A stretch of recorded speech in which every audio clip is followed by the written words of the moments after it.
નમસ્કાર, weather analysis સાથે હું છું પાયલ અને ચોમાસું ક્યાંક આસપાસ છે એટલે ચોમાસું હવે જલ્દી જ કેરળમાં પ્રવેશે એવી સંભાવના છે એટલે સમય કરતાં વહેલું ચોમાસું કેરળમાં પ્રવેશે તો પછી ગુજરાતમાં પણ વહેલા ચોમાસું આવે એવી સંભાવના છે।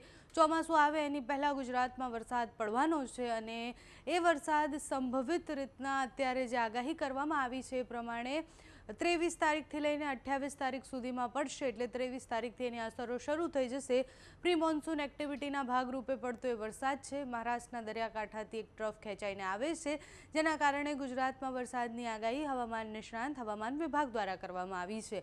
એક સિસ્ટમ બની હતી અરબી સમુદ્રમાં અને તમે જુઓ કે એ સિસ્ટમ જે છે એ વાવાઝોડું બને તેવી સંભાવનાઓ હતી અને એ સિસ્ટમ ધીરે ધીરે હવે મોટી મજબૂત અને ધીરે ધીરે આગળ વધતી દેખાઈ રહી છે। એટલે તમે જુઓ કે અત્યારે અહીંયા એક સિસ્ટમ તમને દેખાતી હશે, સાથે જ અહીંયા પણ એક સિસ્ટમ છે અને એના કારણે તમે જુઓ કે અહીંયા જે આખો દરિયાકાંઠાનો આ પટ્ટો છે એને અસર કરવાની છે અને દરિયાકાંઠાના પટ્ટામાં જે અસર કરશે એની અસર ગુજરાતના દક્ષિણના ભાગોમાં અને દરિયાકાંઠાના વિસ્તારોમાં થશે। મહારાષ્ટ્રથી ટ્રફ ખેંચાઈને ધીરે ધીરે ઉપરના પ્રદેશોમાં જશે અને એટલે જ દક્ષિણના ભાગોથી જે વરસાદની શરૂઆત થશે એટલે અત્યારે જે પ્રી મોન્સૂન એક્ટિવિટીના ભાગરૂપે વરસાદ પડવાનો છે એ પણ દક્ષિણમાં વધારે અસર કરશે, દરિયાકાંઠાના વિસ્તારોમાં વધારે અસર કરે તેવી સંભાવના છે।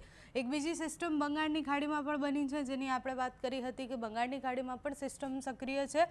હવે આ સિસ્ટમ કેવી મજબૂત થાય છે એ પણ જોવાનું છે એટલે હજી તો દર 24 કલાકે બદલાતી આગાહીમાં ધીરે ધીરે સિસ્ટમ નબળી થતી દેખાય છે પણ એ આગળ જાય અને દરિયાકાંઠાની એકદમ નજીક આવે તો પછી એને વેગ મળે અને જે તાપમાન જોઈતું હોય, હવામાન જે જોતું હોય એ હવામાન મળે તો એ સિસ્ટમ વાવાઝોડું બને તેવી આગાહી કરવામાં આવી હતી। અત્યાર સુધી હવામાન વિભાગ દ્વારા એવી કોઈ આગાહી અત્યારે નથી કરવામાં આવી પણ આ બનેલી તમામ સિસ્ટમો એટલે આ ત્રણ સિસ્ટમની અસરને કારણે ભારતના અનેક વિસ્તારોમાં વરસાદની સંભાવના છે એટલે એ દક્ષિણના મોટાભાગના વિસ્તારમાં પણ વરસાદ પડવાનો છે। સાથે તમે જુઓ કે અહીંયા વાદળછાયું વાતાવરણ તમને ગુજરાતની નજીક દેખાતું હશે, ગુજરાત પર પણ દક્ષિણના ભાગો અને દરિયાકાંઠાના વિસ્તારોમાં વાદળછાયું વાતાવરણ છે એટલે એની અસરો પણ જોવા મળશે। ગરમીમાં આંશિક રાહત થશે એટલે 1-2 સેલ્સિયસ તાપમાન જે છે એ નીચે જાય, બાકી એના સિવાય કોઈ રાહતના સમાચાર નથી। એકવાર આપણે વિંડીના માધ્યમથી પણ જોઈએ કે શું સ્થિતિ રહેવાની છે। જે હવામાન વિભાગ હવામાન નિષ્ણાંત આગાહી કરે છે એ પ્રમાણે કઈ તારીખે વરસાદની આગાહી છે। 20 તારીખની આ સ્થિતિ જુઓ તો જે આપણે વાત કરી કે અહીંયા દરિયાકાંઠાથી ટ્રફ ખેંચાઈને જાય છે 20 તારીખે સાંજ સુધીમાં આજે સાંજ સુધીમાં દક્ષિણના ભાગોમાં વરસાદ પડે તેવી સંભાવના છે, દરિયાકાંઠાના વિસ્તારમાં વરસાદ પડે તેવી આગાહી છે અને સાથે જ મધ્ય ગુજરાતને પણ અસર કરે તેવી સંભાવનાઓ છે।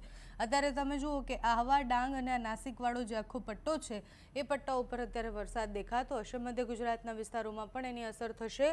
બોટાદ અને એ વિસ્તારમાં પણ વરસાદની સંભાવના છે। બોટાદ, ભાવનગર, વલભીપુર, ગોંડલના પટ્ટામાં વરસાદ પડવાની સંભાવના છે। સાથે જ આ બાજુ રાજુલામાં વરસાદ પડવાની સંભાવના છે એટલે રાજુલા, જાફરાબાદ અને અમરેલીના વિસ્તારોમાં ક્યાંક છૂટોછવાયો વરસાદ આજે પડે તેવી સંભાવનાઓ અત્યારે વિંડીના માધ્યમમાં દેખાઈ રહી છે। સાસણગીરમાં પણ વરસાદ દેખાઈ રહ્યો છે એટલે અમરેલી અને આ બાજુના દરિયાકાંઠાના વિસ્તારોમાં છૂટોછવાયો વરસાદ પડે તેવી સંભાવના છે।